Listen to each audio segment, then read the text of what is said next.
Hello friends, आज हम बनैबा chicken कषा।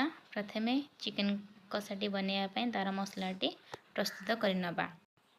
पियाज, अदा, रसुण, टमाटो, धनिया पत्र, पुदीना पत्र, कंचा लंका, गोटा धनिया, गोटा जीरा, सुखिला लंका, हलदी गुंड देकी भल भाव में बाटी नबा। कड़े नबा। कड़े ताती गला परे सोरिष तेल दबा, से गोटा मसला दबा। गोटा मसला फुटी गला परे से आमे चिकेन को पकई भल भाव में भाजी नबा। से किछि लुण, बाटी थिबा मसलाटी दे ताको भल भाव में कषि नबा।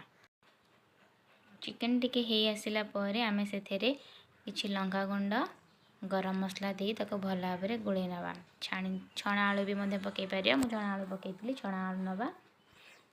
चिकेन कषाटी आमर प्रस्तुत हो गला। आपण बनांतु, केमती लागिला जणाइबे।